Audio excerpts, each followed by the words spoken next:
Well, hello everyone. This is Sevilla. I love, and here we are on this channel, getting back to living and loving life again after a major life altering loss, such as being widowed. And I specialize in grief and loss.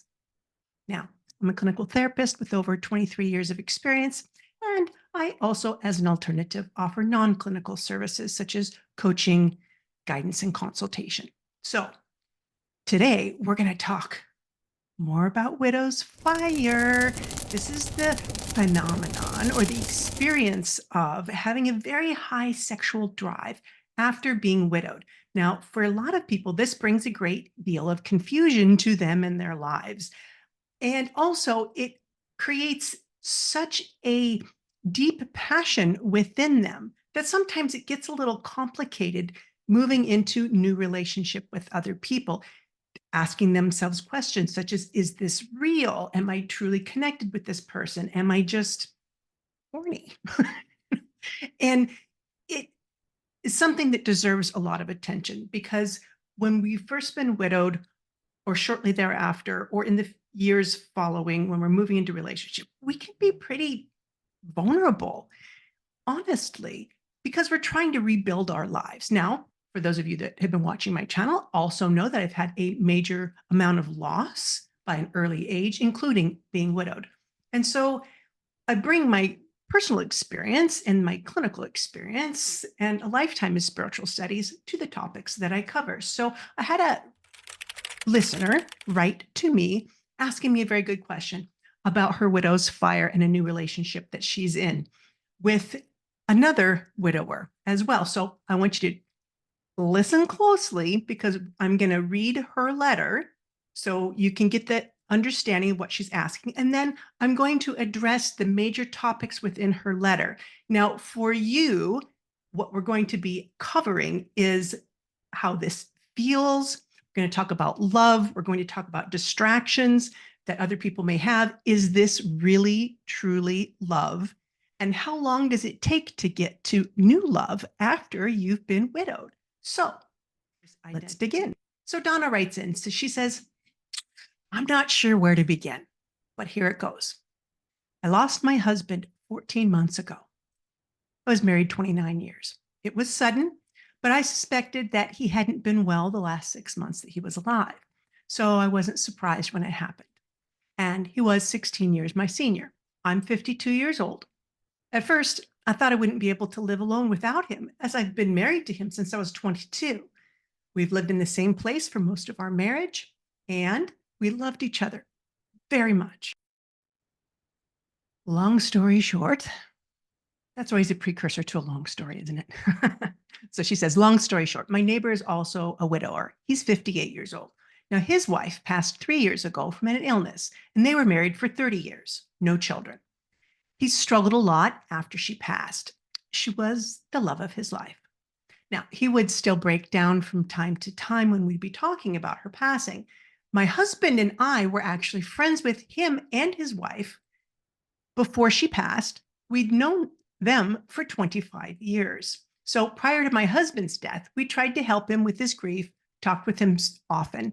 So I'm really familiar with his grief process and how he handled it.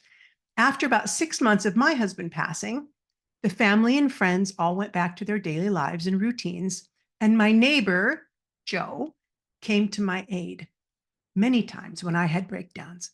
He comforted me a lot, and we had many days talking through our grieving together, and we were helping each other.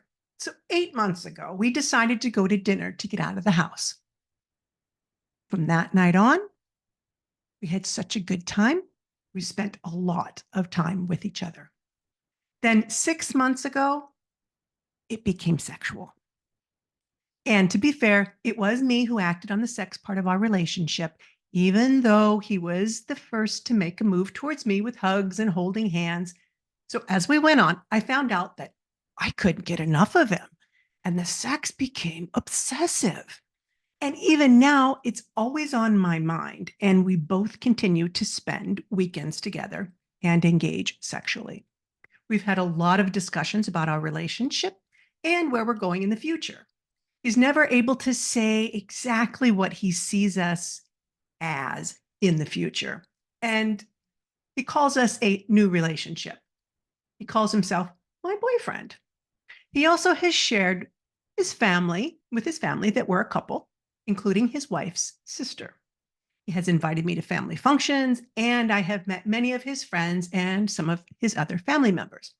So the thing that's weird is that we both work the same days during the week. And during those days, he totally goes into standoff mode with me. But on Friday, he's fully engaged, sweet, fun, and we spend all our days off together. So last night, he came over and we decided to go to dinner, even though it was midweek. So after dinner, we went to his house. As per my usual, I came on to him and he literally pushed me away and said, "I'm not in the mood." Well, the thing is that I seem to be the one always engaging first in the sexual acts. He hugs and kisses me on a whim with no problem, but sexually, I'm the one that engages first. He's had many times when he can't function sexually, and he says it's an ED issue. For those of you who don't know, that's erectile dysfunction. I'm not sure if that's it or if he just feels guilty about his late wife or what. I didn't get mad, but I was hurt because I know that I love this man and thoroughly enjoy spending time with him. So I took it as a personal slight. We did talk about it, and he insisted that he didn't mean it to come out that way, but that he just had his mind on his travel plans for the weekend and other things he had to do to get ready for his trip. In the end, he asked to stay with me at my home, which I did agree to. We went to sleep after our talk, and in the morning, he acted in his normal, loving way. Now, I have two adult children. The youngest one is 27, and I'm super close to them. The eldest child and I, we have a distant relationship. So my youngest, whom I'm close with, is not very thrilled with me being in a new relationship, but they do know Joe. So here's her question. My question is, how do I navigate this on again, off again feeling that he projects periodically? I pretty much told him in our talk last night that I was to the point that I felt like I loved him. And he could only say that it was a new relationship and that it takes time to move forward in relationships. I don't know if I'm pushing too hard or if he's just still grieving his wife or what. But he calls, he texts, and he's very affectionate when we are together. So I don't know. I don't want to give up on him, but I don't know how to deal with the yo-yo aspect of it all. Any suggestions you have would be very much appreciated. Well, that's the end of the letter. Okay, so girl, you got some serious widow's fire going on, obviously. Um, you're pretty close to your loss, but let's go through this letter systematically and get to some of the major topics. First of all, I want to talk about what's going for you in this relationship. Okay, so you've got a really safe, loving person whom you've known for a long time. So there's obviously some foundational friendship trust that you have behind you. So that's a great place to start in regards to building a potential future with each other. There's a safety between both of you. So that's a wonderful place. You have a lot in common. You live in the same area. You've probably shared the same friends. You probably have a similar culture in terms of what you like and what you don't like in life. You enjoy each other immensely. Okay, so he's making clear signs of commitment to you. He's engaged with you in all of his time off. He is introducing you to friends and family and close family, evidenced by his wife's sister. So he's in no wise ashamed of you. He's definitely not hiding this relationship. And this guy also has a history of a long-term happy marriage. Now, I assume that you had a relatively good marriage as well. You didn't give too much information on that, but that you were expecting he might not live very long due to his health conditions. Nonetheless, you are ready for love. Okay. But I also hear that you kind of started early with him and he's a little further out from his loss. But one of the other things is that he also keeps in regular communication with you and he spends all of that free time engaged with you. So Those are all wonderful signs of somebody who is ready, willing, and definitely committed to moving forward with you. Now, I also hear you having some caveats to this. So let's address those. What's potentially against you and what to consider? So on the work days, you noted that those were a concern for you. So I'm seeing evidence based on what you shared that this man is a very focused person. When he's working, this man's working. Okay. So he takes all of that energy and he wants to put it towards the task at hand, which is the job that he's engaged on. There's probably a lot of demands on him during the work week. And he wants to make sure that he does a really good job doing whatever it is that he's devoted to that. Now, I have to say, Donna, relationships take energy. And, you know, we women, we take effort. So do you guys, but we're different. And if he's a conscientious, loving, kind, caring man, when he's with you, he's going to want to do right by you. And if his energy is really split and pulled during the work week, he can't show up bright and shiny for you because he's tired and worn out at the end of the day. Maybe he's cranky. Maybe he just wants to crack a beer or go to bed or whatever it is. And he doesn't have the energy that he wants to be able to expend on you. So he stays focused during the week. I'm working right now. And when I'm free, then I can go play. So he's kind of the guy that makes sure he gets his work done before he does anything else. You don't have dessert before you have dinner. I'm guessing this is the personality type that this guy has. And there's nothing wrong with that. The question for you is, can you make space for this potential, okay, this potential part of his personality that may stay consistent over time? When he's focused on one thing, he's focused on one thing.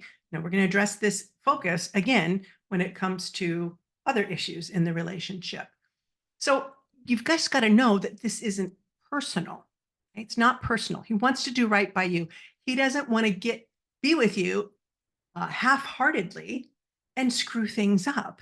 Okay. So if you can allow him time and space to just be himself and focus on his work, knowing that when he's done, you get to be the dessert, honey, and he's ready and willing to be able to share that time with you, wonderful. But what could you do with those days off that, the days off from each other where you're not spending the night together and things like that, and he's working and you're working? Could you then focus on your self-care, Donna? And maybe you decide, hey, these are the days I'm going to go have dinner with my girlfriends. I'm going to go spend time with my adult kid. I'm going to snuggle up with my favorite cup of tea and read a book that I love, undisturbed and undistracted. Are you afraid of the quiet time or the downtime that you may have when he's not around? What's in these spaces of silence, Donna, that fill you up with things you may not want to be with? Okay. And I'm putting this out here for you to consider, because sometimes when we're not in distraction, when we're not working, when we're not in love, when we're not having sex, we're not having all those feel good hormones and oxytocin rolling through our bodies, what else comes up for you? And the reason I ask, Donna, is because you are close to your loss. You're just over a year now, and you started dating this guy, if I understood your letter correctly, well before a year was up. Not to say that people have to wait a year, but there's a lot of emotional content in the first year that comes pretty heavy. And I hear you focusing a lot on him and his process, what he did when he was grieving and what he was like with his wife. But I don't hear you talk a lot about yourself. And so what that clues me in is that there may be some things that you need to take care of. And perhaps this time during the week is an opportunity for you to focus on those things. So let's talk about your grief. So, since you're still close to your loss, Donna, ask yourself, are there material things that you haven't dealt with? Your husband's belongings, old letters, things that are still in the house that need redecorating, shifting, moving around, old projects that haven't had your time or attention, maybe something that he had been working on that's still sitting there, and a reminder to you that maybe you turn a blind eye to when you walk past in your home? Okay. Are there things of your estate that still need to be tied up? Maybe the bank accounts still have both your names on it. There's a purpose for that, 'cause sometimes checks and things come in 2 years later that is useful to keep them on the bank account. But are there things that you've been avoiding or putting on the back burner that you could be attending to? The universe may be opening up to give you this gift of time because as you guys both move forward, he's a little further out and he knows he's looking at you very early in your loss. Now he knows he's not you and he's going to be grieving differently than you have and had a different marriage than you had. But he also understands the tenderness of that very early time. And, he fell into your arms at that time as well because he wanted to love and help you and rescue you because he understood how much it hurt. Like he wanted to take that away from you. He gets it. And it felt nice to have you take away some of his pain as well. So nothing wrong with that. But it does leave things unattended. So can you allow this time to be your focus? Use the time constructively rather than focusing on him and what he's not doing for you and what maybe that means. Because do you see all of the attention is going on him, him, him, him, him. And but all the evidence shows that this guy is absolutely there for you. If you had a problem, your pipes burst and or you fell down the stairs or you need him to come lift something. I mean, he's going to be there. So he's not absent completely from your life during those days. He's just not very attentive because he's busy. So if you stand in the space of your own recovery, not that you one day wake up and walk out of it, because it sounds like this guy coming into your life with this, great sex and love and all this, and you're seeking it out from him all the time. You're like, I need you, I need you, I need you, I need you. And give, give, give, give to me. And he's had a great time doing that with you, but it's a lot sometimes, it sounds like for him, it's a lot.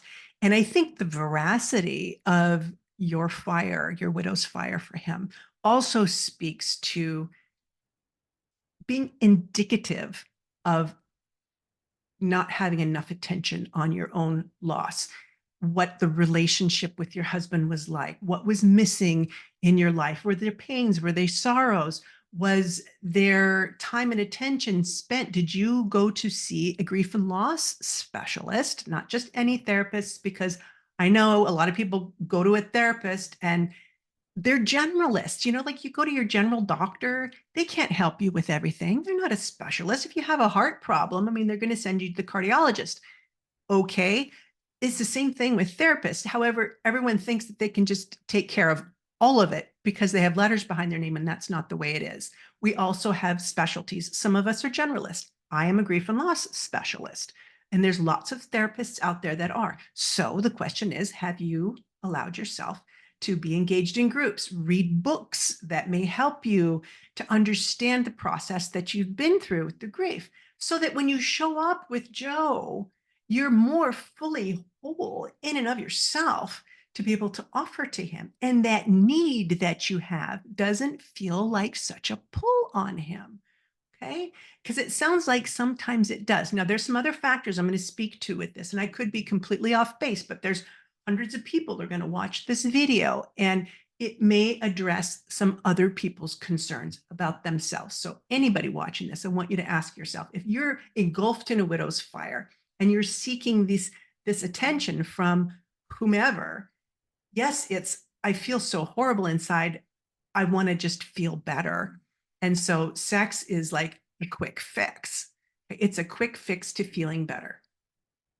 It's temporary, kind of like a drug, right? And so, Donna, when you're in your off days, you don't have your drug and you go through withdrawals, and then you're left with whatever's still there without your drug.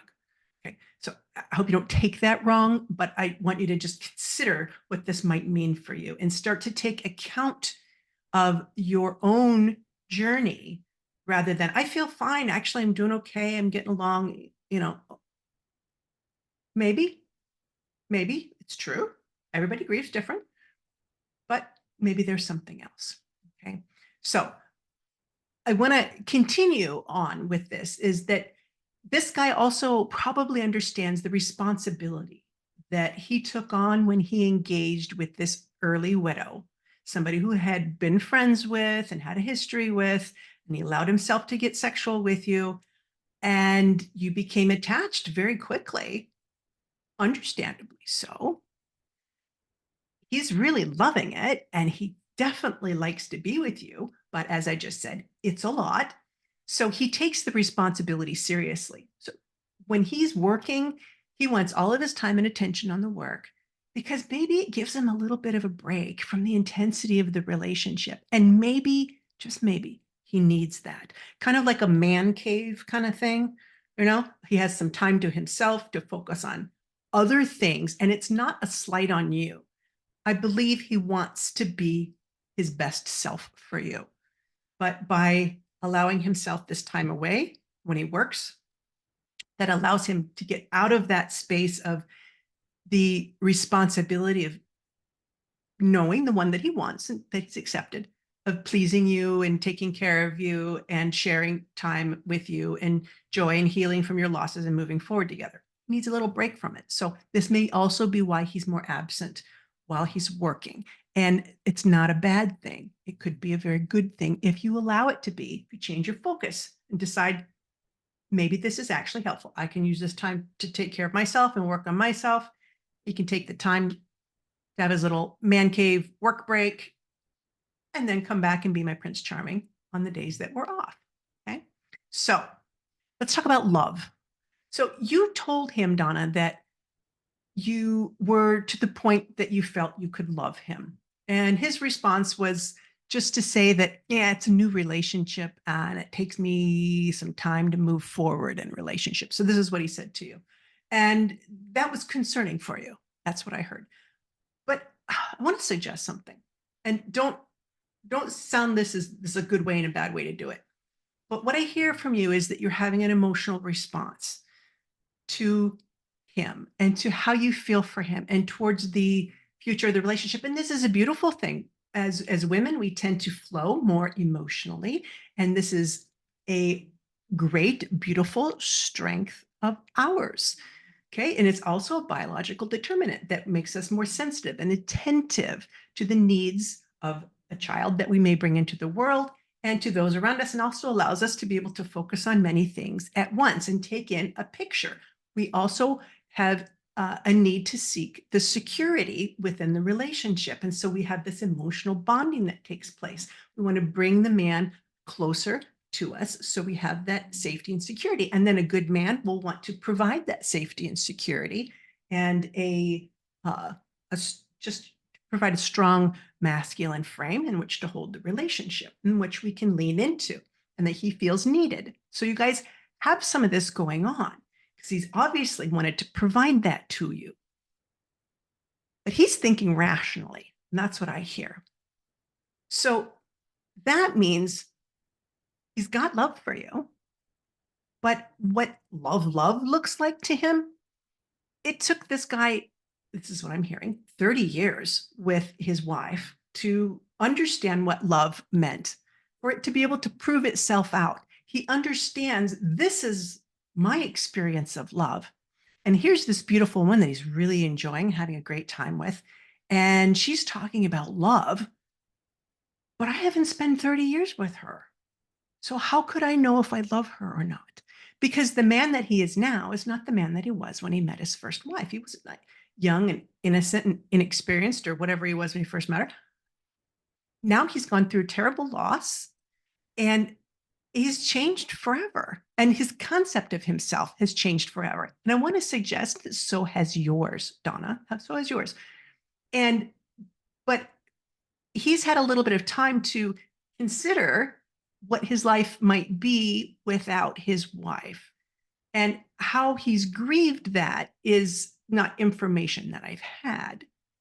However, when he engaged with you, it sounds like he was ready to take a peek into that world, what it was going to be like for him next steps. You didn't have as much chance to figure that out before you jumped in. Again, not criticizing you, but just saying this is a logical consequence to early engagement. So you went from being your late husband's wife in identity and jumped into, now this is my new identity. I'm his girlfriend. And he had time to say, I'm a widower and I'm alone in the world, and maybe I'll never love again. So he had a lot more time to think about, I'm just going to be alone forever, or you didn't. Okay. So do you understand this gap here? So it's going to take him a little bit more time to come over to, well, yeah, maybe I can love again. And here's the other thing, because you're a little bit older, you may not have as much time in front of you as you had when you married in the past. So if he has to redefine what new love is going to look like, and if he's potentially comparing it to what it was, maybe he's telling himself, I don't know if I can love again because I'm not going to get that again.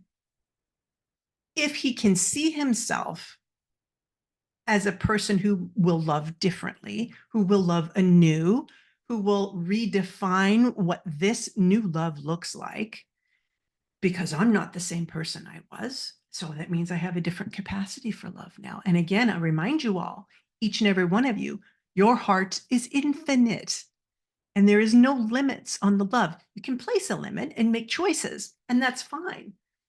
But if you choose to love again, just know that it is going to look different. So can you give yourselves time? Give him time to understand and redefine what it means for him when he says, I love you. Okay. But what I want to encourage you to do, Donna, is to watch his actions. Okay. Watch his actions, because it takes time and shared experience in order to make true, lasting, and deep bonds. You've got to have that. In the movies, they meet and they fall in love and they have a few days together, and it's, now they're going to the ends of the earth for one another. Even people who say we fell in love at first sight, they're looking back over 30 years of experience that proved out that initial flutter of instant true love at first sight. And even on the Titanic, right? When they fall in love and they're having this great romance, and then Jack goes down underneath the water and it looks like, oh, she lost her true love. Well, you know what? Would those two ever played out in natural society? Probably not. But could she grieve the rest of her life about this true love that she had, that she knew for 3 days? Sure. We can tell ourselves any kind of story we want to. And she gets to have that fantasy. We get to have it too. There's nothing wrong with it. But know that for two people who have lived a lifetime with another person, knowing that things are going to grow and advance, maybe it takes him 2 years, 3 years, 4 years to tell you that he loves you. But I want to ask you, while he's redefining what that means and leaning into the commitment that he's making to you, can you trust his actions to show you how much he cares, to show you that his love is growing for you each and every day? When he calls you on the phone, when he texts you, when he comes over, when he makes love with you, when he introduces you to friends and family, when he gives you gifts, when he makes time, when he does acts of service. Can you lean into what he is doing instead of what you think he isn't doing? That's a choice. You don't have to do that. You don't have to. You can insist on what you want. You can draw a hard line in the sand and you can walk away if you don't get it. That's an option. I don't recommend it because it sounds like you guys have a good thing going. So I think being soft, gentle, and kind towards one another, especially when we've been through a major loss, is important, as long as they're showing up with evidence in all the other areas that are important. Okay, a lot of you guys out there dating widowers are not getting good responses from them. And so what I don't want you guys to do is to take some jerk you're dating or some willy-nilly woman that's been widowed that you're dating that is not engaging or committing and really stomping your heart Okay. I want you to know I'm not talking to you guys. I'm talking to people who are dating widowers, who are showing up, who are providing commitment, who are introducing people to their family and friends slowly but surely, or with intention, depending on how early you are, right? Because you want to know that it's like with your kids. You don't introduce somebody to your kids right away just because you're dating. At least it's not advisable. Because if you're introducing somebody new to your kids, I'm talking about people that are young, that are dating, that may be single parents, you don't introduce somebody right away to the kids because you want to protect the children, right? So a widower and a widow needs to protect the family from new relationship unless it's very serious. So if someone's introducing you, that takes multiple levels for the widow to manage because they have to manage how all the other people are feeling in the family and how it's going to affect them. It's not just about us. I know in the West, we all like to be strong, independent individualists and nobody else matters but me. But the truth is, other people do matter. And we can't allow them to control our lives. But if you love them, they definitely deserve your consideration. And if you love a widow or a widower, you need to also be compassionate towards the challenges that they're facing and also not put yourself in the back burner. If you need to talk about your situation independently because it's unique, you're welcome to book a session with me for coaching and consultation, non-clinical coaching and consultation. There's a link below that you can check out in the description section. So let's talk about the sex and the widow's fire next. Okay. This is the big one. What you're wondering, Donna, is that if this occasional or recent sexual rejection of you is a sign of his lack of commitment or his lack of desire for you. Okay. So, and you're wondering, if the ED is really ED or if it's just his guilt over his late wife, or maybe he's just not that into you. Maybe you're wondering if you like him more than he likes you because you've said, I think I love you. And he's like, I'm just, we're just getting started here. Let's hang on. Okay. So this is confusing for you. That feels like a yo-yo because he's responsive sometimes and other times he's not. And at the same time, you feel like you are always engaging him sexually. Even though he responds, you're initiating. And that feels a little weird for you sometimes. Okay. So we've got to talk about some really important issues here that he may not be talking to you about if they're of an issue. Of course, I want to preface this with I don't know this guy and I don't know if these are things he's doing. These are things that affect some men and these are things that people do deal with. So I'm going to put things on the table and you consider how it may apply to your situation. So he's got some evidence with a lack of ability to be able to perform sexually on occasion. Okay, that's number one. The sexual health for men over the age of 40 is real. Okay, now, I'm not a medical doctor. I advise everyone to speak with their medical provider about this and to do your own research. However, it is true that as men age, their testosterone levels do decrease. Okay, and that's around the age of 40. Now, it's different for each man. I remember a story with my late husband's father-in-law sitting around the table with the granddaughters. And he's in his 60s. And he says, I don't know what all these guys out there got to take Viagra for. I don't need no Viagra. And the granddaughters are like, oh my God, Grandpa, please, I don't want to hear this. So it's different for every guy. Some guys, it starts earlier. And that means some guys are doing things to help themselves along. They may be taking Viagra or Cialis or other things that help them, which means they need to prepare for sex. Okay. They need to plan ahead or they need to know it's coming. And you met him in the middle of the week during the work week in your letter. And that meant that he wasn't prepared that day. He had something else also on his mind. So we established early on that this guy is a very focused person. And when he's doing one thing, men are more likely to be one track minded. Sex, work, fix this thing.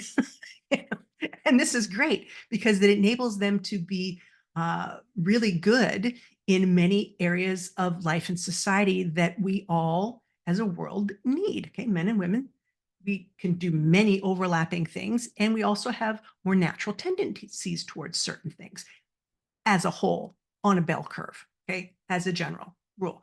And so this guy, he may need some time to prepare, and you caught him unprepared to have sex with you that day. Okay. Now, if this is possible, he may also, if he doesn't need any kind of medical help, then maybe he just needs to have his head in the game. And because he's in work mode in the middle of the week, his head's not in the game.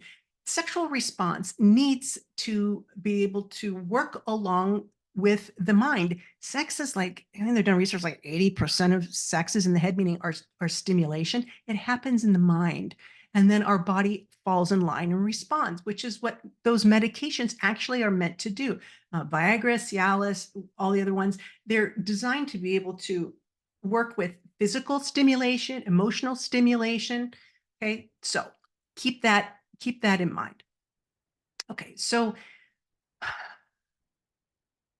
if he's one track minded, then if you and you recognize that, if you know that about him, then you can release it. Did he still hug you? Did he still snuggle you? Did he still kiss you? Like, yeah, okay, good.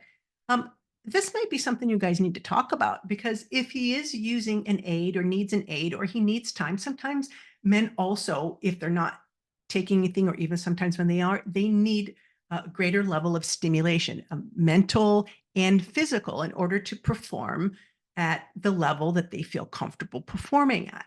And it's hard for a lot of guys because they're not just, responding like they did when they were 18 and 20 years old. And we're not either as women. A lot of women are using things to help themselves along too. So it's just the body's aging process. Could you have an honest consultation with each other about this?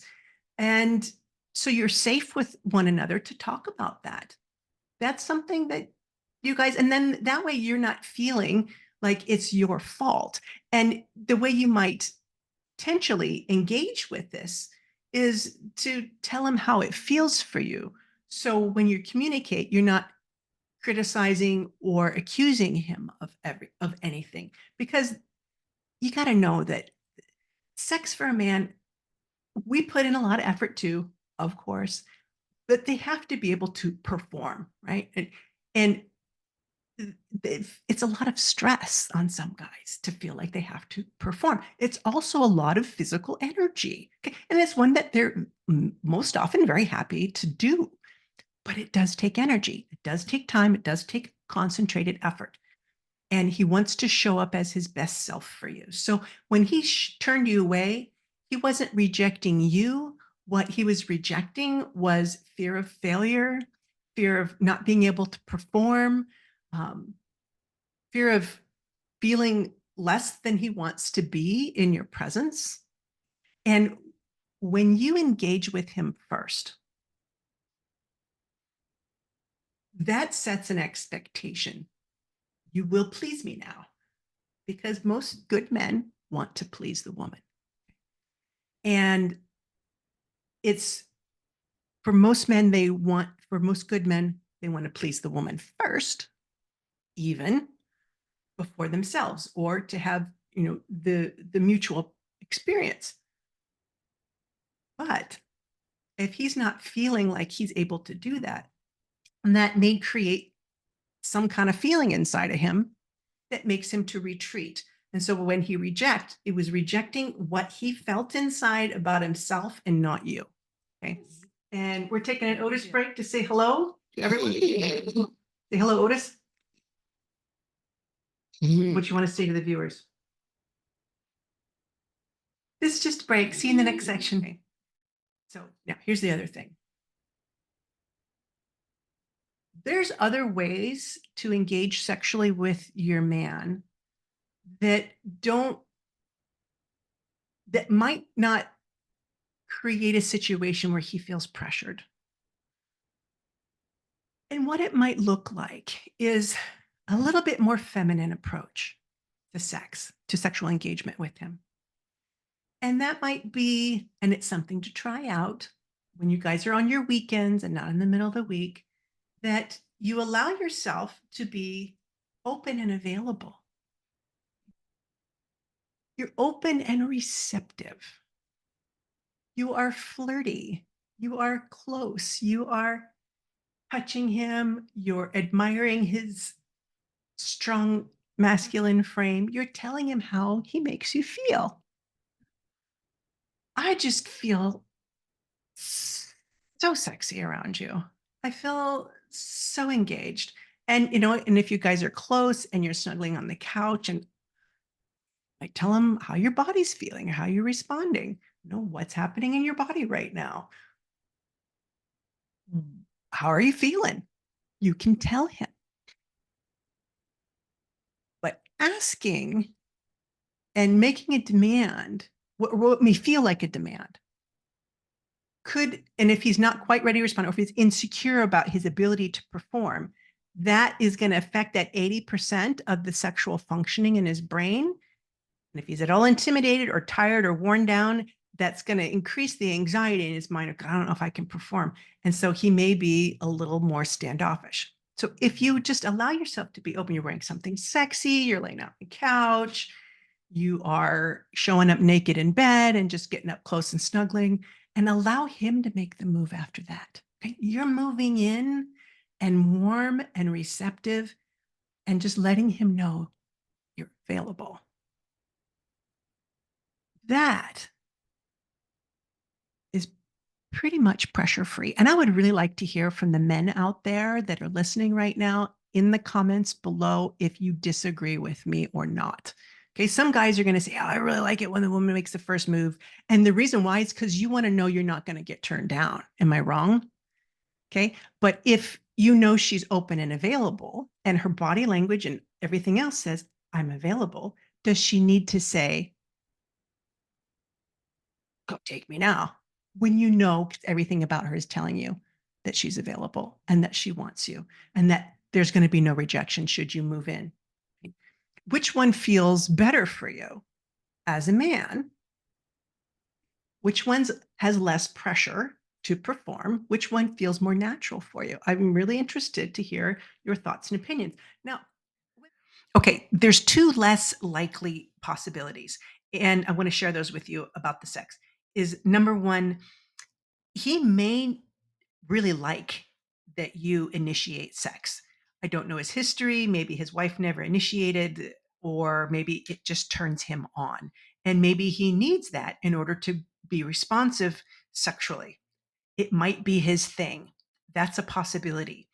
This is something for you to experiment with. So if you being in an available state and receptive state after several tries of that, where he understands that you are available and he still doesn't respond, then you may need to have a discussion about what this guy likes and what he doesn't. Have an honest, open conversation about sex.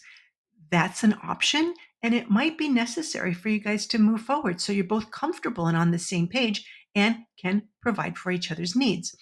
Number two is the possibility that if he is experiencing grief and guilt over being sexual with you, if he still feels some level of loyalty to his wife, then allowing you to be the initiate takes him a little bit in his mind and his heart off the hook.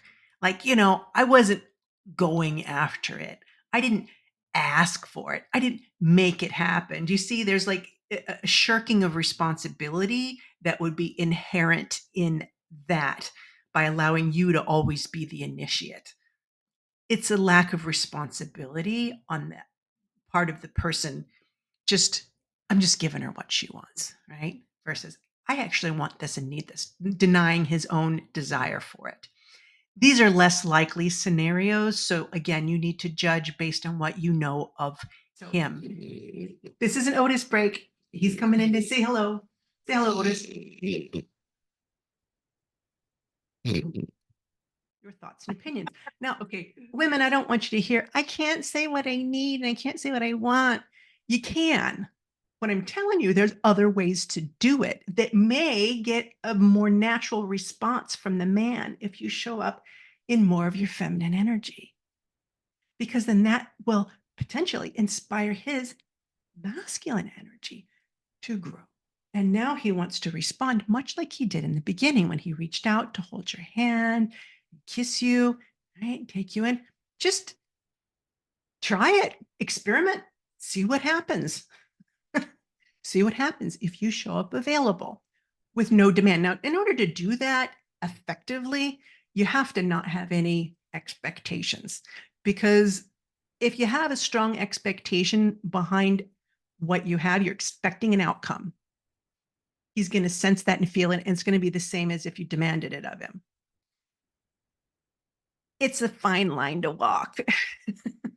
But this is where your self-care comes in really, really, really important, because you know that in those days off that you are taking care of yourself. So he's not trying to fill up this deep, empty well inside you that nobody else could really ever fill.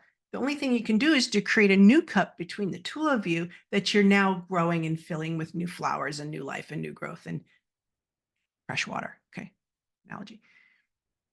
If you can do that, then you guys can make something new, different, and better together.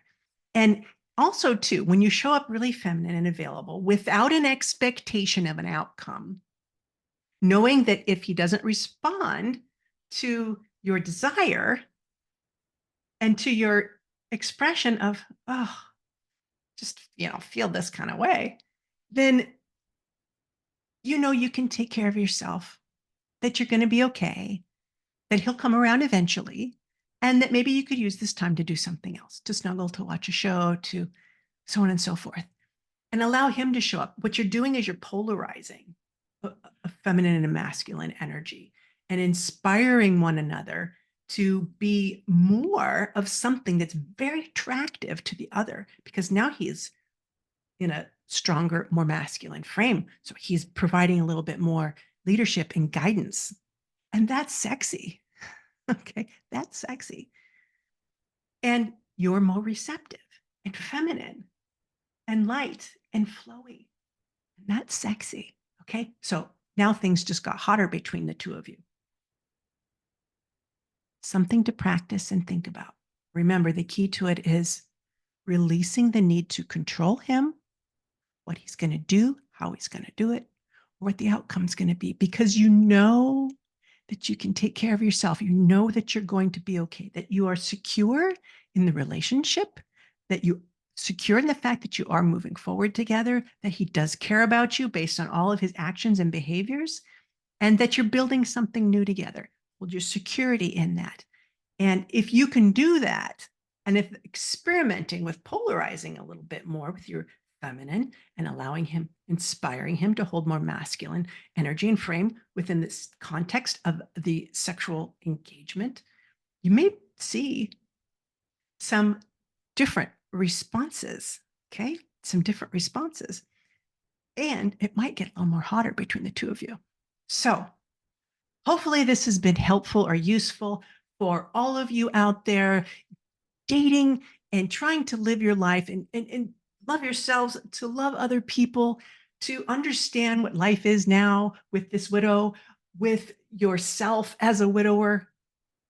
Know that you can do it. You can live again. You can love again. You do have a right to do so should you choose to move forward. And that doing it carefully, conscientiously, and lovingly is of the utmost importance. And that means you have to do all of those things for yourself first, so you can show up as your best self for anyone else. Okay. So if you're interested in talking to me about your personal issues, you can schedule a session with me with a link below in the description. And please let me know what you thought about this video in the comment section. Please like, and I would love it if you subscribed to the channel as well. Much love to all of you. And Otis says goodbye too. Yeah, that's what I thought. He said it's nap time. Goodbye.